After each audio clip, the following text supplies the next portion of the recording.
makes for a good story.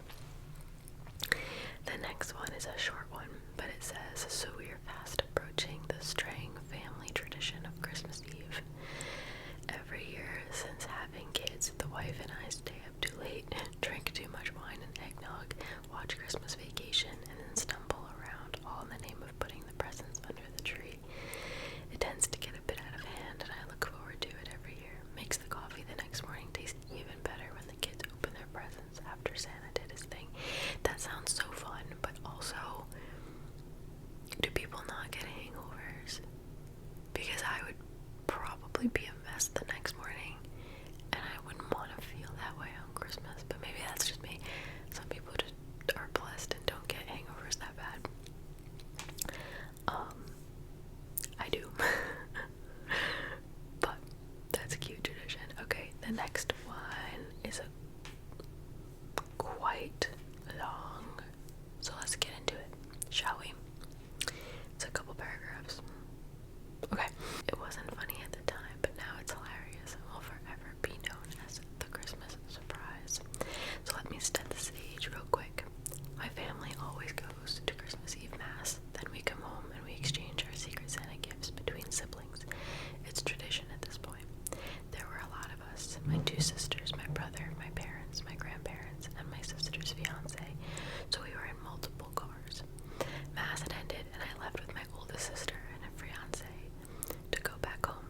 The others were several minutes behind us. Another important thing, we had two small dogs, a Chihuahua and a Chihuahua Terrier mix, that we put in small cages when we leave the house. So my sister, her fiance, and I get back home. As soon as we walk in the door, we were just bombarded with the smell of, this is very graphic, I'm gonna just say poop. It was so, this is gross, sorry, but we've started, so we must finish. It was so pungent that my eyes were watering. Definitely in my top 10 worst things I've ever smelled. I have no idea how long that was sitting there, but it was long enough that the entire house smelled like it.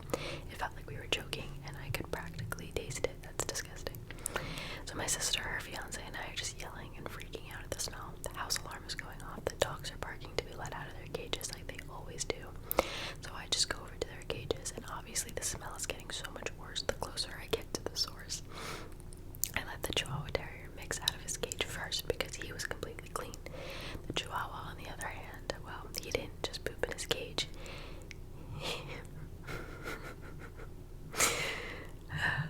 He full on exploded his doggy bag. I just want you to know that I am changing some words as we go. Okay. His doggy bed was soaked. It had leaked out onto the hardwood floors. It exploded onto the walls. The small white Chihuahua had practically rolled in it. He was sopping wet. His fur was brown.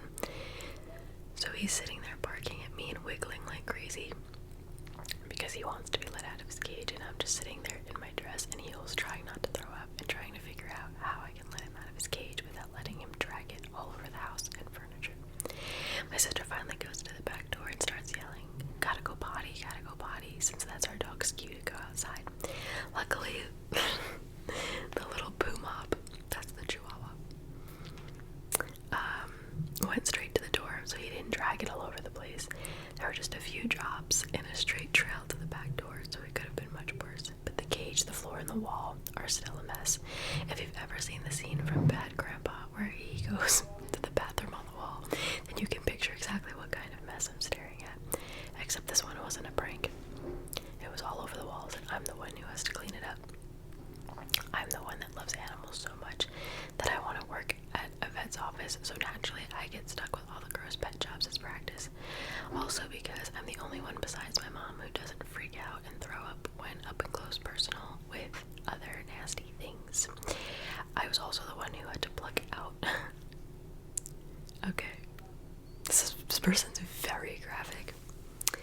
Pull worms out of a dog. Okay. So, I had to drag the cage away from the wall so I could get close enough to clean it. Don't forget, I'm doing all this with bare hands since I couldn't find any rubber gloves. I would have had to have left to find gloves, sorry. In my haste to get everything cleaned up, I forgot that the liquid poop could be spread underneath the cage, so of course I just spread this further along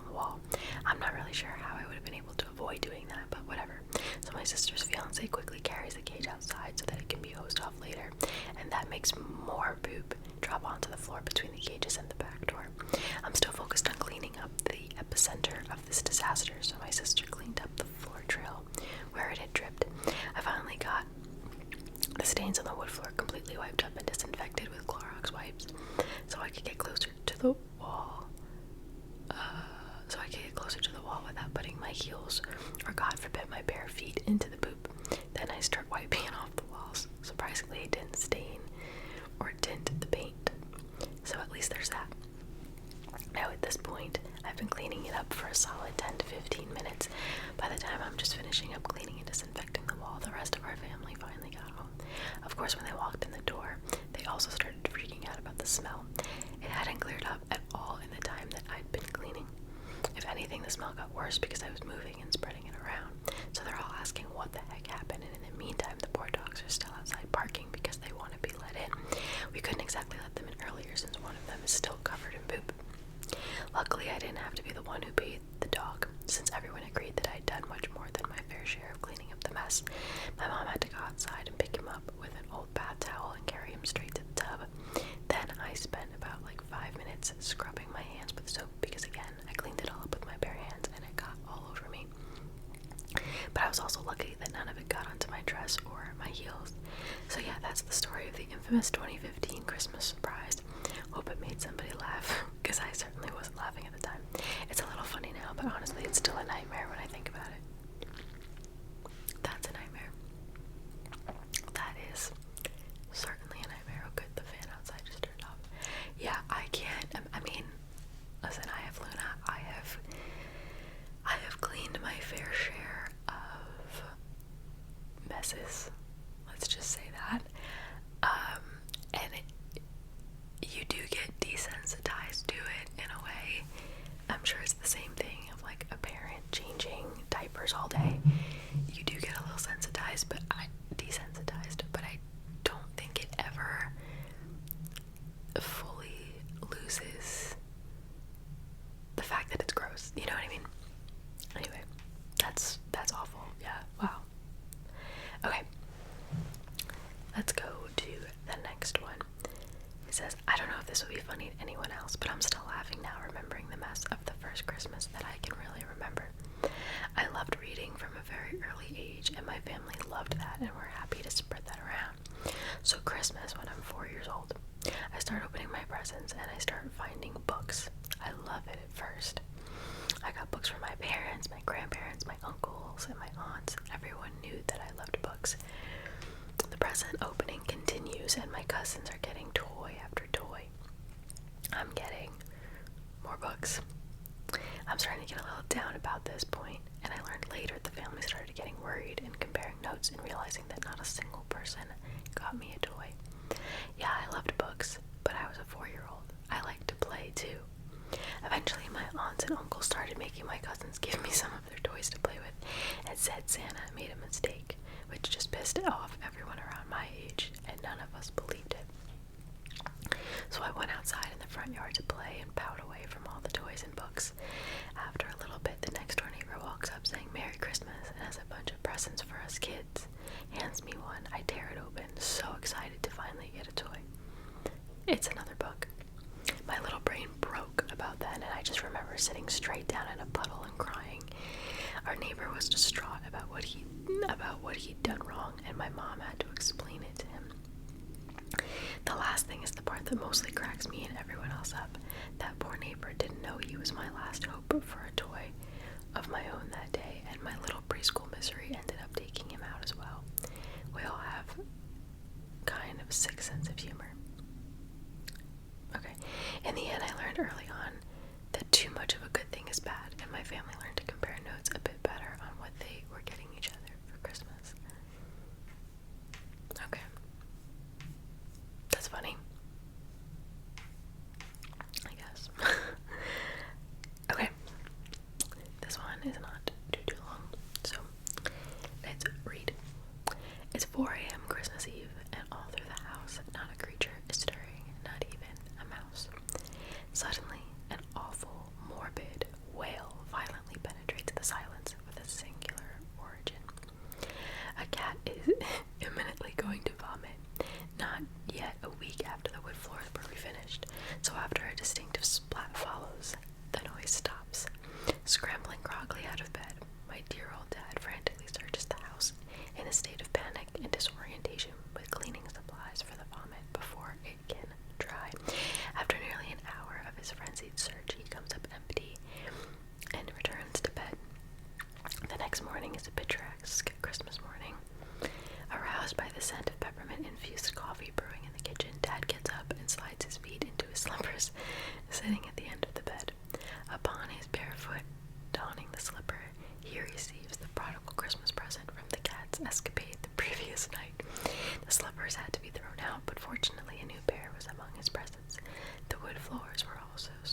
This one caught my eye because it says, not very funny, but important.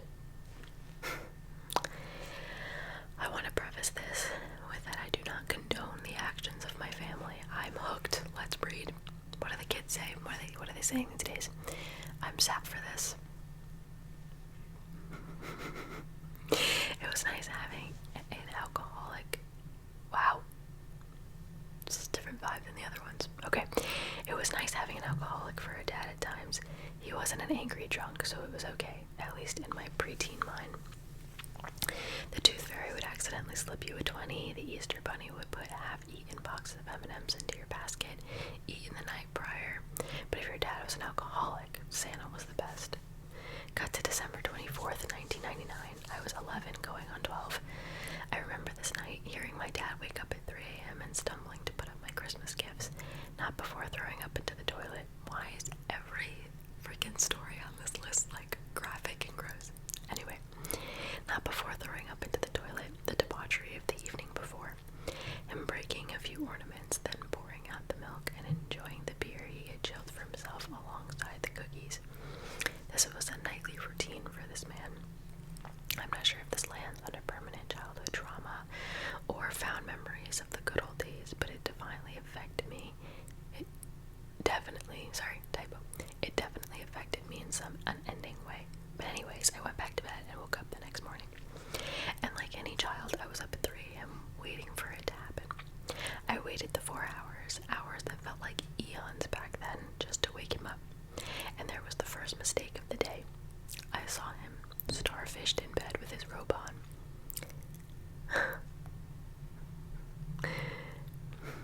Very colorful language.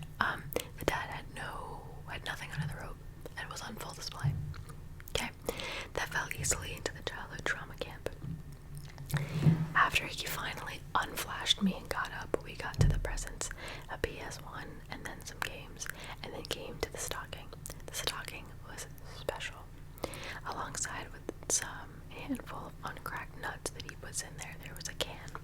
He spoke up and said, well, my 12th Christmas is when I had my first beer, so it's only fitting for it to be yours. So then I took out of my stocking a can or Corona, his favorite, along with a lime. And me having the tolerance of a prepubescent kid, I was falling over myself on this. This put me off alcohol for many years, so I guess there's that. Then I drove to my mom's house, where I did my Christmas Day drive with Grandpa to his house.